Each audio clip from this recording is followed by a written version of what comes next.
Guillermo, bienvenido. Carlos, buenas noches. Bueno, muy honrado de estar acá en el comienzo de esta temporada número 30 en la Argentina. Todo un logro, ¿no? Estuviste en varias inauguraciones de Sí, ciclo, sí. porque, como decía recién en la apertura, no se puede hacer comunicación si no se sabe de dónde está parado. Y a propósito de este nuevo hijito, clase media, que tanto nos importa, que es tan relevante para la Argentina y todo, si no sabemos dónde estamos parados, es difícil que podamos hacer bien nuestro trabajo. Sí, es cada vez más importante, más en un mundo que gana complejidad, Carlos, que gana volatilidad, que se acelera cada vez más. Entonces, tratar de poder ubicarse en tiempo, espacio, en un entorno tan volátil, me parece un objetivo, una tarea central, no siempre fácil, pero que hay que al menos intentarla. Ya no se puede decir dinámico, ¿no? Tenemos que decir volátil, No, ¿no? volátil, volátil. No, Totalmente. no, volátil. Terriblemente disonante en un punto, digamos, cuesta entender las señales, es difícil de descifrar qué es lo que está ocurriendo, cómo puede terminar. Tenés líderes hoy a nivel global muy potentes y también que son capaces de con un tweet o con un mensaje o con un título alterar muchas variables. Y eso hace que se te mueva el entorno ese que vos señalabas muy bien, de manera constante y cada vez más rápido, que me parece que es el otro punto que es un signo de la época, ¿no? La Te te aceleración. iba a decir, ¿no? El otro punto es la inmediatez, ¿no? Sí, sí. La filosofía de Silicon Valley está permeando sobre todo. La tecnología es el gran vector de la época. Y entonces, Carlos, en un punto, bueno, Silicon Valley cree en lo exponencial, cree en lo que hoy no es nada en las startups, ¿no? Y mañana puede valer 1 billón, entonces, o más. Entonces, en esa lógica hay espacio para los que logran hacerlo, para los que ganan. Por eso dicen el ganador se queda con todo y los demás, bueno, caen en el camino. Entonces, la aceleración en un punto es bastante cruel, y te obliga a tener mucha flexibilidad, capacidad de interpretación y de reacción. La clase media en la Argentina siempre cumplió un rol muy importante, ¿no? Masa crítica. es- Siempre decimos que somos muy peculiares los argentinos y creo que en el tema de la clase media, fundamentalmente para lo que es la región, ha sido siempre muy importante. ¿De dónde venimos y en dónde estamos? Bueno, creo que primero lo que decías, ¿no? Venimos de que la clase media se terminó transformando en el centro de nuestra identidad. Por eso el mito. Un mito que es real, ¿no? Los mitos son historias que nos contamos para tranquilizarnos. Y este mito nace de cuando la Argentina supo tener en los 60, los 70 y hasta entrado los 80 un 75% de la población de clase media. También es realidad porque muchos dicen la clase media no existe más, lo cual no es cierto. Vos tenés hoy 43% de la población que es clase media. O sea, perdiste 30 puntos en el camino, pero seguís teniendo una masa crítica solo comparable con Uruguay. La Argentina sigue teniendo más clase media que la gran mayoría de los países de la región, con una enorme diferencia. La región viene de menos a más y Argentina viene de más a menos. Entonces, una cosa es ambición, proyecto, entusiasmo, y lo otro genera mucha frustración, enojo, dolor. El envión es importante. Claramente, claramente. El envión es muy importante. Bueno, los propios ciudadanos lo llaman la espiral descendente, ¿no? Claro. ¿Y dónde vamos? Bueno, creo que es una pregunta que después la podemos desarrollar un poco más, Carlos, pero estamos en un proceso de dualidad creciente aún dentro de la clase media. O sea, dualidad en la sociedad y dualidad a su vez adentro de la clase media, donde se despega la clase media alta de la media baja, donde hay cada vez una brecha más grande en estilo de vida y en autopercepción en esos dos grupos. Y la pregunta finalmente es, bueno, si nos quedaremos solo con la nostalgia de lo que supimos ser, o si vamos a tener la chance de recuperar aunque sea una parte de lo que se perdió en el camino. Los cambios de época o el cambio de época puede llegar a confundirnos un poco. Sí, Carlos, sí, definitivamente. Yo creo que hoy se presta el entorno para la confusión. Se movieron muchos elementos estructurales de golpe. Finalmente, de algún modo uno podría decir, el sistema implosionó, producto de un factor absolutamente extremo, inédito, como fue la oscuridad de lo que ocurrió en el 2020 y el 2021. Eso terminó generando una sensación de vulnerabilidad y de fragilidad en las personas a nivel global, pero particularmente en la Argentina por la extensión que tuvo el confinamiento, e hizo que los argentinos se fueran poniendo cada vez más extremos, ¿no? Buscando el límite, buscando algo que fuera completamente diferente. Yo decía que la sociedad se estaba poniendo punk y nos sorprendía mucho cuando lo medíamos. Y finalmente, cuando llegó el momento, cruzaron el Rubicón, apretaron el botón de reset y que fuera lo que tenía que ser. Corrieron un nivel de riesgo de modo consciente, como no había sucedido probablemente nunca en la historia de esta sociedad. Entonces, al votar a un antisistema que hace 4 años o 4 años antes no era una figura conocida, terminaron corriendo un nivel de riesgo muy fuerte, y eso no fue casual, ¿no? Vos decías los climas de época, Hegel hablaba del Zeitgeist, de la vibración de una época, y lo que nosotros en algún punto encontramos en ese momento era que una frase que la sintetizaba, que era Argentina me duele. O sea, después fue ira y enojo, pero primero fue dolor. Dolor por supuesto, lo que implicó la pérdida de libertad, dolor por lo que implicó, sobre todo, no dejar ir a los chicos a la escuela. Y ahí, donde yo encuentro eso, donde trabajando con todos nuestros equipos, los sociólogos, antropólogos, el laboratorio de tendencias, encontramos esa fibra. Dije, bueno, el espíritu de la clase media, de la movilidad social ascendente, de mi hijo el doctor, de Sarmiento para acá, de Guardapolvo Blanco para acá, está vivo porque aún la gente de ingresos más bajos se enojó muchísimo porque no dejaban ir a sus chicos a la escuela, porque decía, yo ya estoy jugado, pero si vos afectás a mis hijos, entonces ya estás hipotecando su futuro y esto no lo tolero. Y ahí quebró el pacto y dijo, esto no va más y que sea lo que tenga que ser. Entonces, fíjate que viene de un lugar que es esencial a nuestra identidad, por eso los valores de la clase media siguen estando arraigados. Lo que planteo en el libro es, atención que ya hay gente de clase media baja que no se autopercibe como tal, cuando antes era al revés. Tenía gente de clase baja que decía, nosotros somos clase media. Claro. Entonces, algo está pasando acá. Bueno, lo que está pasando es que dicen, no, yo soy clase trabajadora, que es un significante de la clase obrera. O soy luchadora o remadora, modo coloquial de decir lo mismo, o lo que es peor, soy pobreza intermitente. Depende del mes, estoy en un lugar en el otro. Entonces, si vos rompés, Carlos, el centro de la identidad, bueno, vas a quedar a la intemperie y lo más probable es que un día nos miremos al espejo y ya como sociedad no nos reconozcamos en lo que supimos ser, seremos otra cosa. En el libro hablas de aspiracionalidad, que es un elemento muy importante para la comunicación, para la publicidad, ¿no? O sea, eso que podés. Había en parte de las encuestas que vos mostraste, de tus trabajos, que hay un porcentaje muy importante de la sociedad que vive en un estado de resignación. Sí, o sea, es que creo que eso, por eso también le trabajo este concepto de mutación genética, ¿no? Lo que está en juego es que finalmente la clase media busca el brillo, ¿no? Busca crecer, busca genuinamente progresar, en base al talento, al esfuerzo, al mérito, al estudio.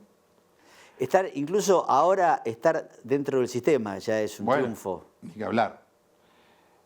Y el gen de la pobreza, que es el que entró a disputar la mutación genética contra el todos somos clase media, que aún habiendo bajado mucho, la pobreza sigue siendo el 38% de la población, al último dato oficial publicado por el INDEC, es un gen de opaco. Es un gen de, bueno, te diría que hoy me conformo con no transformarme en un homeless. Entonces, es un gen que no tiene mucha ambición, que se parece más a lo que era Latinoamérica históricamente, donde cada cual nacía en la condición que nacía y se mantenía fijamente en su lugar de origen hasta el final de su vida, ¿no? Argentina siempre, justamente vos decías, se destacó por ser lo contrario, por ser un lugar donde llegaron casi todos con una mano atrás y otra adelante, y en función de esa idea de mi hijo el doctor, Sí, sí. terminaron construyendo un país no solo que se destacaba económicamente, sino sobre todo que se destacaba culturalmente. Culturalmente. Y eso también para las marcas, para la comunicación. Vos hablabas de, y tenés tu libro, de la era Sí. dorada de la publicidad. Sí. Digo, tuvo mucho que ver con ese acervo cultural de la lectura, del teatro, del cine y de poder interpretar y gozar la comunicación. ¿Vivimos en una etapa con nuevos paradigmas ya definidos?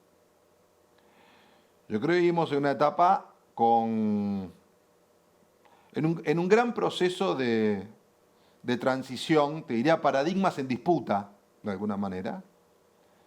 No diría definidos, no cerraría, no concluiría. Me parece que es un buen momento para hacer preguntas, no tanto para definir Para las definir respuestas, las respuestas. con certeza. Porque hay muchas cosas nuevas ocurriendo de golpe. O sea, en la Argentina se había provocado el reset y se había pateado el tablero. Ahora eso está ocurriendo en el mundo. De Trump para acá, Sí, sí. empieza a ocurrir en distintos lugares. Y entonces no sabemos muy bien cómo termina. Hay teóricos hablando que en el paradigma de la tecnología, que es el que de algún modo tiñe gran parte de todo lo demás, la velocidad es tan necesaria en esos procesos de aceleración que la democracia se vuelve lenta, se vuelve poco funcional. Por eso necesitas líderes tan potentes y en un poco bastante autocráticos, ¿no? Con capacidad de decisión bastante vertical, si querés. Si no jugás al fleje, no tenés posibilidad de seguir jugando. Incluso en la comunicación, ¿no? A eso iba. Digamos, hay un sector que lo pensaba anoche mientras miraba la televisión y volvía del supermercado. Estás en el súper y son todas ofertas. Mirás la tele y todos comerciales con oportunidades, con esto. Los que todavía tienen posibilidad de consumir, ¿cómo le hablan las marcas? Bueno. ¿Solamente con oportunidades y ofertas? ¿O todavía hay posibilidades de seguir construyendo una conversación que vaya más allá de la plata o de lo que vale? Bueno, acá es como ver pateo el hormiguero, ¿no? Entonces, lo que vemos en la sociedad que te dice un bombardeo. Y ahora bajó el agua. Al bajar la inflación, bajó el agua.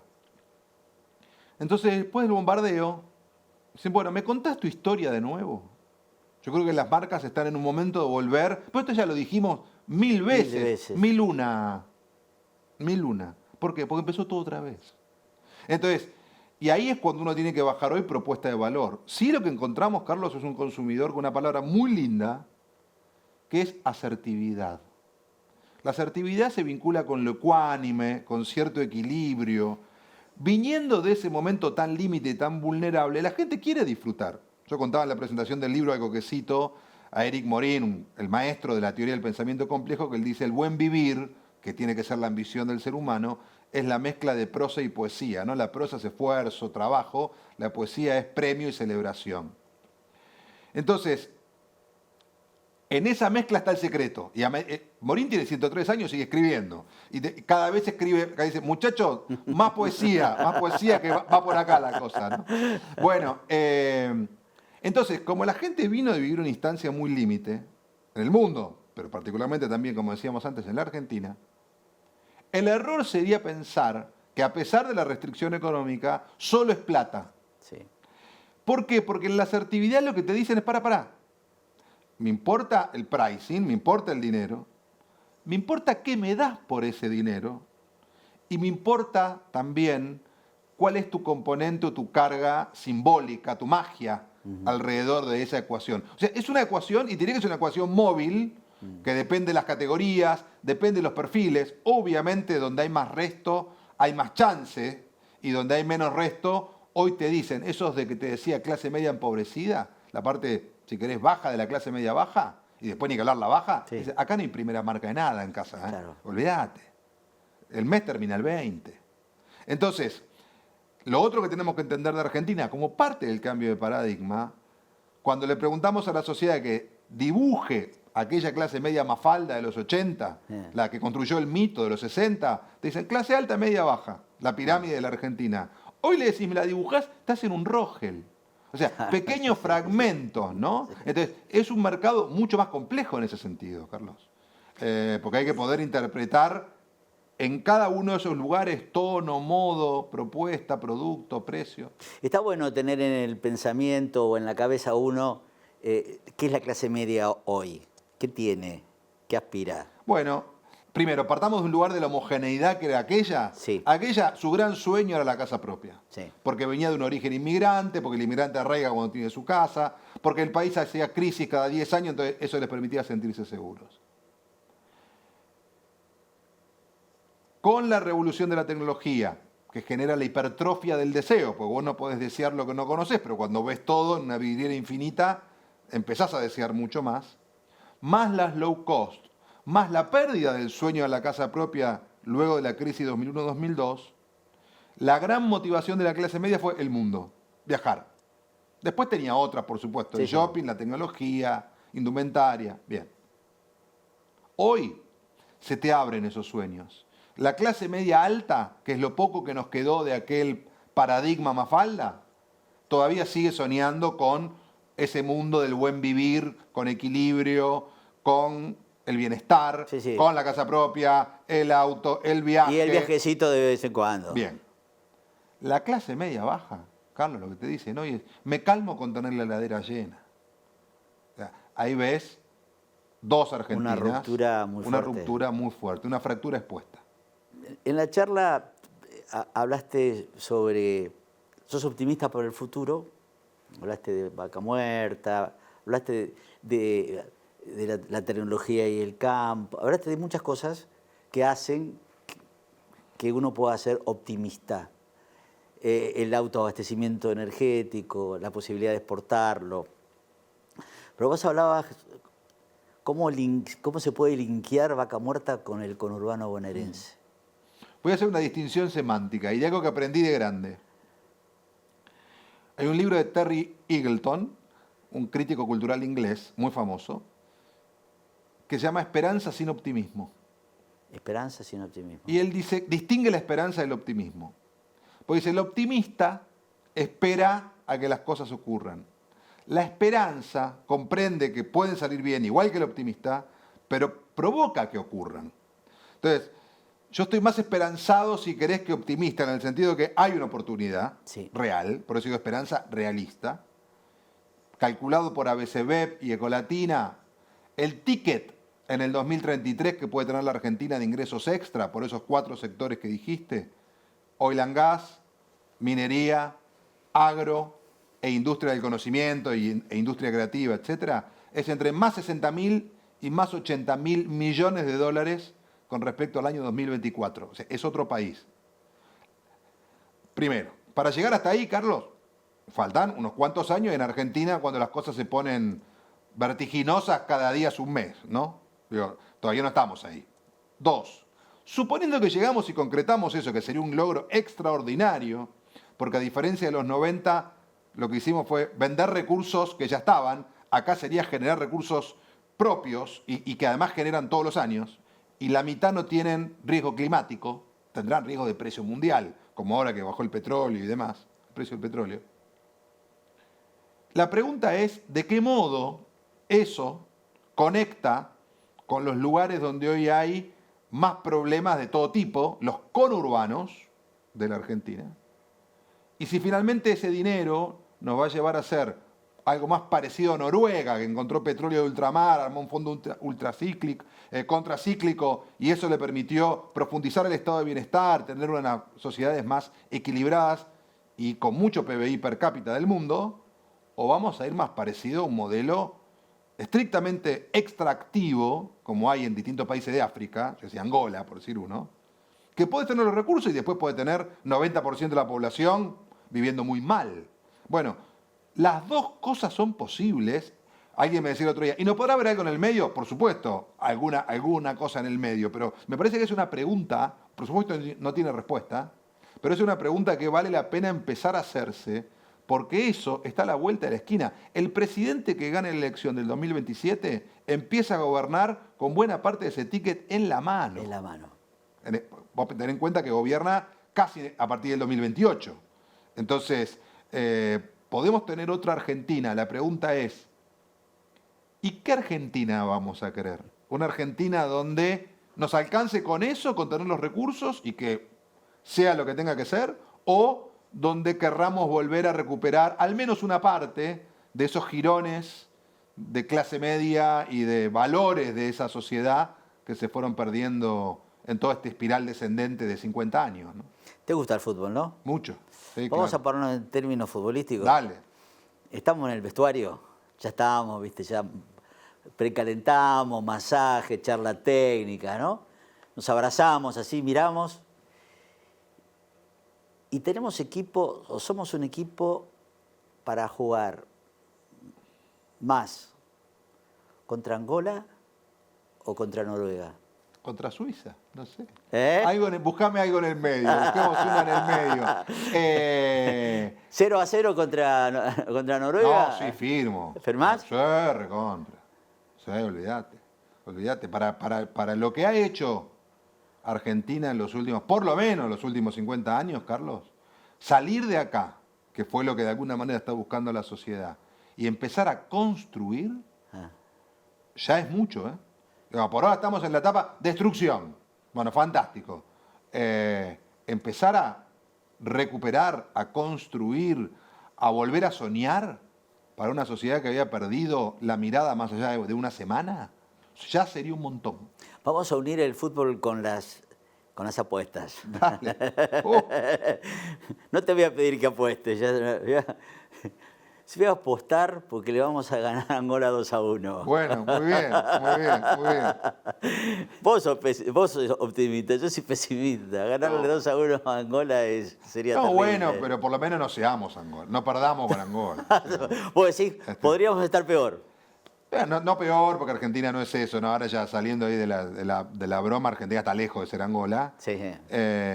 Pero no podemos soslayar, Carlos, que en un país que en los 70, cuando era esa clase media mafalda que explico en todo el desarrollo del ensayo, la pobreza era 4%. Hoy es casi 40%. O sea, la multiplicamos por 10. Si eso no es involucionar, ¿qué es involucionar? Yo creo que lo nuestro no es un problema económico, no es un problema educativo, no es. Cuando se habla de la batalla cultural, yo creo que se ubica claramente el gran problema de la Argentina. Porque si no, no tendríamos, opinión personal, no tendríamos a Milei. Milei es consecuencia de los años y años y años de errores. Por ahí, viste, esto nos hace pensar distinto, pero no para eliminarlo a Milei, ni para tener una oposición que pueda debatir, que pueda construir, viste, ir a una etapa superadora. Debiéramos. Son muchas décadas la mía. Bueno, por eso digo que... Y como decís vos, no 1001, ¿viste? Milei fue un punto de inflexión y como coincido que es hijo de un límite, digamos, ¿no? De un límite que puso la sociedad a algo que entendió que era así no va más. Ese límite lo encarnó Juntos por el Cambio en el 21 con el Basta, en la elección de medio término, y eso después se fue poniendo mucho más extremo y lo encarna Milei con la motosierra. Entonces, si vos votás una motosierra, simbólicamente, estás votando, bueno, primero rompamos todo. Sí. Por eso digo que era punk. Ahora, el punk, hay que entenderlo bien, a la larga decía, no hay futuro, los Sex Pistols, pero quiero construir otro futuro. No me gusta. Sí, bueno, sí. creo que hoy está abierto el question mark de qué se trata ese futuro que los argentinos anhelan construir. Tenemos que construir. Tenemos que construir. Gracias, Guillermo. Gran placer, Felicitaciones como siempre. por el laburo, muchas gracias. Nos despedimos hasta la semana que viene, como siempre, aquí en Reporte, Publicidad y por Metro.